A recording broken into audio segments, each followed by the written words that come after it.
first question is from Nick Atkin from South China Morning Post. Hey Eddie. I know that was a really frustrating experience to go through. You seemed very emotional after the fight. How are you feeling now? You've had a bit of time to just reflect on it. Just what are you going through at the moment?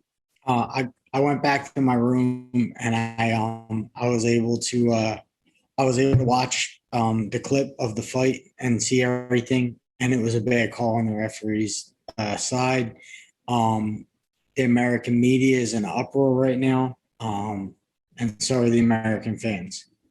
And I'm gonna respectfully ask them to look back at the video and reverse their call. You seemed very upset as well. You wanted Yuri just to be safe and everything, but if he is fine, would you like to run this fight back as soon as possible? All that matters is Yuri's safety. That's it right now. That he's gonna be okay.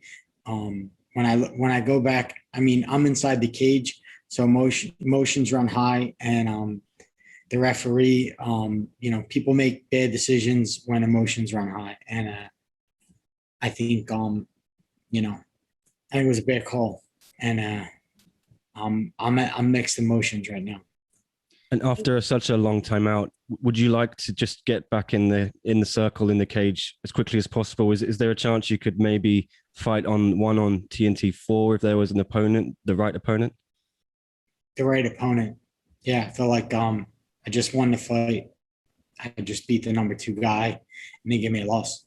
You know what I mean? So I don't know how to feel right now.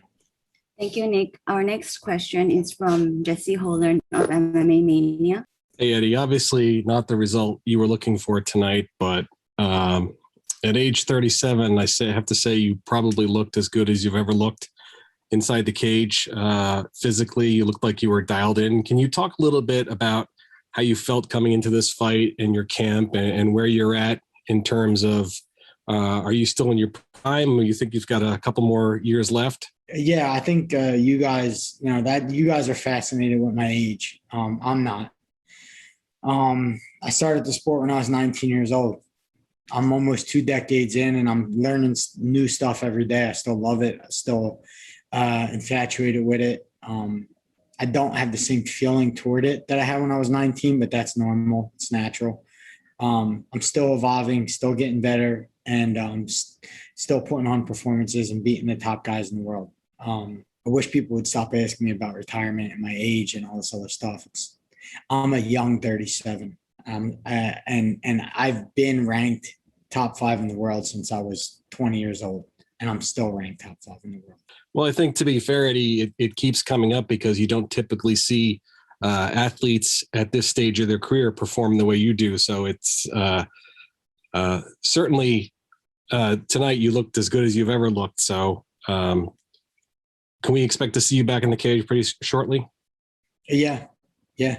I mean, I'm going to sit down and talk to Juan. I just want to make sure they correct this. It's not right. What happened was not right. And after looking at the tape and after seeing the outpouring of media that's basically saying that something went wrong in there today on the judging side, I just got mixed emotions about everything. Next question from Damon Martin of MMA Fighting. Hey, Eddie, unfortunate circumstances tonight, obviously. I'm curious, we've seen instant replay become a part of fights, more recently where we're able to see decisions change in the moment. Do you kind of wish that had been the case tonight? And do you have confidence? We have seen Chatri, make those decisions before. Do you have confidence that this will be overturned? I don't see how it's not overturned. I don't discredit anyone or, based on what happens inside that cage, referee, judging, all that. I mean, it's high emotions and you have to make decisions based on a split second. And I think the replay and after, everybody goes back and looks, it'll see everything was done righteously. And I won fair and square. And I'm not trying to, anger anyone or climb up any trees or, I just, I won tonight, I won. And I just hope that they go back and look at it and they reverse the decision. I've made bad decisions in my past, and I'll be a man and step up and say, that it was wrong. But tonight I won. And I think the American media and a lot of media know that I did and are pissed off about it. And I have mixed emotions. Damon, I respect you. I've always respected you. What do you think and feel? And I'll even respect you if you tell me we don't have the same opinion. But I'd love to know how you feel. I don't think it was illegal shots rewatching the replay personally. At worst, call it a no contest if he can't continue, but I didn't think they were illegal shots. You don't think they were illegal? I don't think they were illegal. I don't think they were illegal shots. I think they were legal shots. When you watch the replay, I thought you hit him on the ear and he turned his head and that's when it ended. On the glove as well. The ear and the glove. Yeah. So I thought they were completely legal shots. Yeah. Yeah. So you, along with hundreds of other media right now in America, are saying the same thing. So you can imagine how I feel. I'm being told that I not only not won, but I lost the fight, and that it's frustrating. I know this is a really hard question to answer, but I'm going to ask it anyways, Eddie. Considering that you do feel you won the fight, and I know somebody asked earlier about maybe running it back with Iuri, but considering the way it finished, if they do reverse this, do you think that in a perfect world you should just move on and fight the winner of next week's fight between the champion and Timofey Nastasiuk? Would that be kind of the perfect scenario? That's all that's what I'm here for, right? I'm here to make history. I said it in the beginning when I joined One Championship. I'm here to make history. That's what I'm here for. Let me make my history. These opponents are getting larger. Every time I come back, they're getting larger and larger. They're getting bigger and bigger. I don't even belong in this weight class. I'm fighting guys double my size. Give me the champion. Give me the champion. The next question is from Jay Anderson of Cage Side Press. Thanks very much for your time tonight. I know it's difficult circumstances. I just want to ask a follow-up to something Damon mentioned about the no contest. There seemed to be some confusion on the broadcast about that. They actually, at one point, said despite the DQ, it would be a no contest. Did they tell you from the outset it was a loss, or did something change when they were speaking to you? The referee came to me. He said, "Don't worry, take a deep breath. I'll take care of it." Like basically saying, it's not going to, nothing funny is going to happen here. And I said, okay, because I said, no problem. I was in the heat of the moment. So was he, but he assured me that everything's going to be okay. But whoever made that call, it was a bad call, and that's fine. That's totally fine. People make bad calls all the time in sports. Emotions run high and fights are split seconds. Literally, you have split seconds to make a decision. No problem. Let's just, let's do the right thing. Let's do the right thing. That's it. Leon Jennings from Asian Precision MMA with the next question, please. Eddie, I'm just wondering if you've spoken to Chatri or anyone else at One Championship since the fight. I gave Chatri a hug after. I was emotional, and I've seen Iuri go on the stretcher. Right away I visualized myself. It's hard for me not to. My opponent we're in there together. There's not him and I. We're in there together, and we're creating a show for the fans watching. But when the show is over, these fighters need to go back home to their families. And I got 4 kids at home, and I got a wife. I don't know who Iuri has at home, but he has someone at home hoping he gets home safe. So it's hard for me not to see him and think about myself. So that's all that matters right now, that Iuri's okay, and that he's going to be okay, and that everybody can live on to fight another day. Next question is from Dylan Balker, My MMA News. Hey there, Eddie. I appreciate the time. I'm just kind of curious because earlier in the scrum here, you were talking about how there's still that commensurate passion for fighting, like when you started versus now, but also the feeling is different. How would you say the feeling differs when you started versus where you're at now? It's a relationship. I met my wife when I was 15 years old. And you have butterflies. You want to talk to them every day. You want to hang out with them 24/7. You can't get enough of them. And then you get married, and I still love my wife. She's still my best friend, but you don't have the butterflies anymore. And I tell everyone that was my relationship with fighting. I had butterflies. I couldn't get enough of it. I obsessed about it. Did it day, night, afternoon. I wouldn't stop. And then after a while, you got to understand that you love this thing, because all them feelings, them new feelings, they all fade. And then the only people who stick around are people who really love it.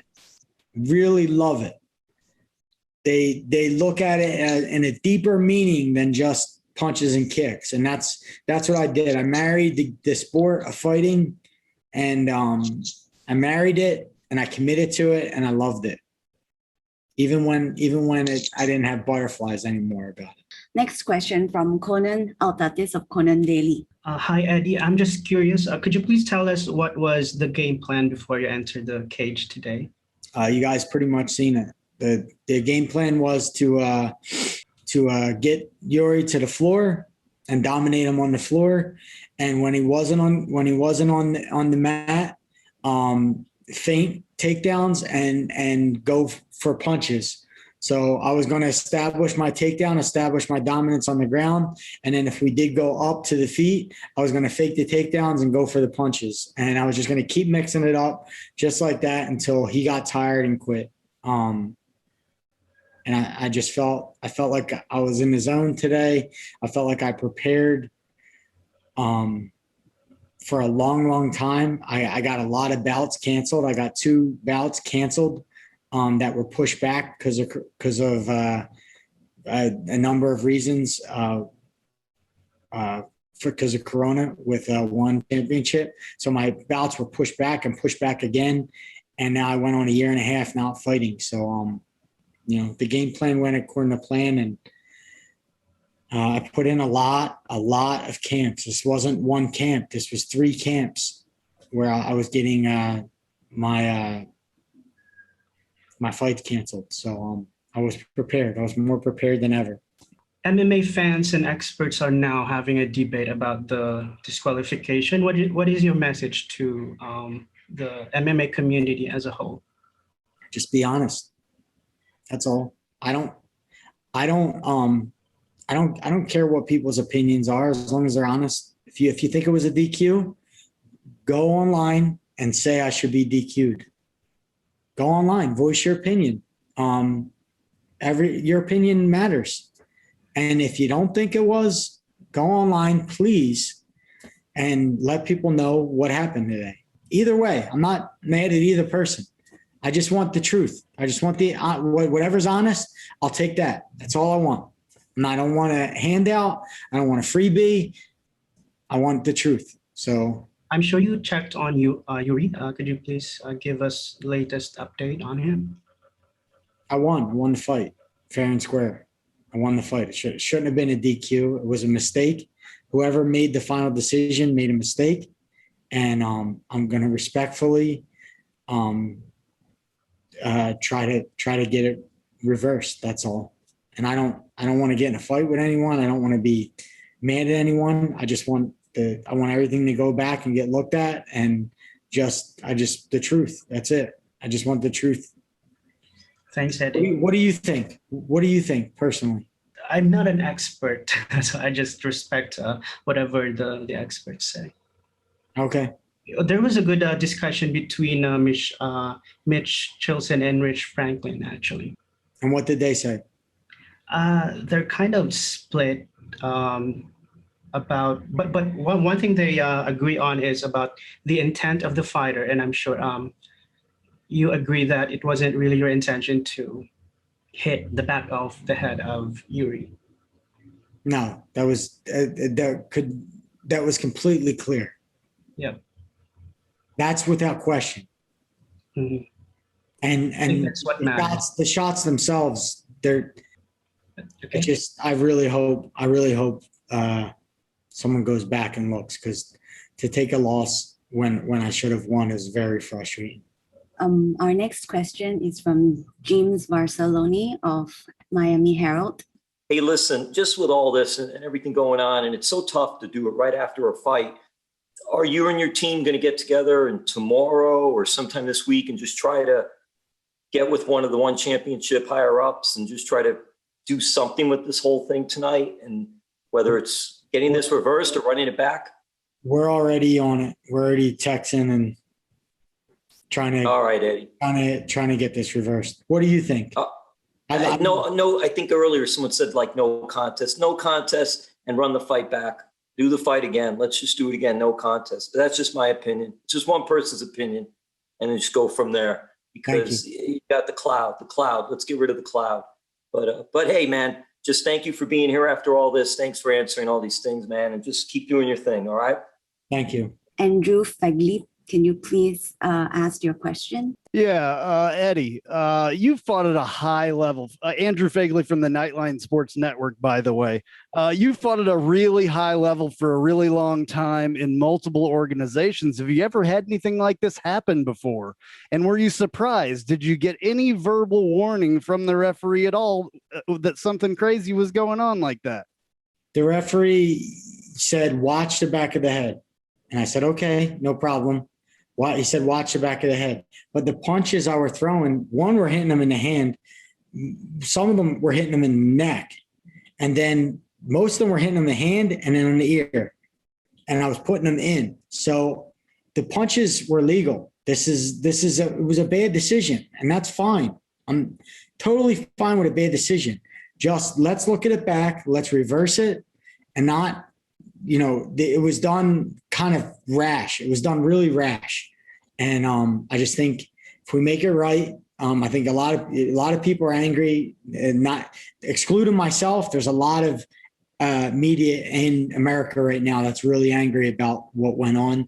And just let's look at it back. Everyone makes mistakes. I make mistakes. I'm not free of any mistakes. I've made them too in my past, and let's make it right. That's all. Has anything crazy like this ever happened to you before in a match? I mean, I don't know that I've ever seen. I've watched a lot of fights, and I don't know that I've ever seen anything like this happen, where it was just so weird. Yeah, it was really weird, because the fight just kept going on. If I was punching him back of the head, then you stand it up, right? And I get a point, or you don't let me knock the guy out. I knocked him out. Like, he turned his head and they just let me keep hammer fisting him. Stand it up. If there's illegal shots going on, stand the fight up. One more thing. Do you think that he intentionally turned his head? So, I mean, was that? I don't know, but that's not intelligently defend yourself, right? Yeah. I mean, I agree. We all have an obligation to intelligently defend ourselves. That's not intelligently defending yourself. From David Castillo, Rusty Cage MMA. Okay, how's it going? Dave from Rusty Cage. So, Eddie, you're a big veteran of the sport. You've gone through all the highs and lows. Does a DQ sometimes feel a bit worse than a loss because it's an unresolved issue? I think someone said the cloud. Not this one in particular is, there's something not right about it. So, it doesn't, this one, I mean, not all DQs, not all DQs. Some DQs make sense, it make total sense. You can see a guy's intent. You can see how things were done. You say it was done maliciously, or it was blatant. This was a clean fight. This was a win. This was a clean fight, and it was a win. It was not a disqualification. And I just want them to make it right so bad. I go back, I watch the footage, and then I'm seeing an outpouring of media everywhere. Angry, like really angry.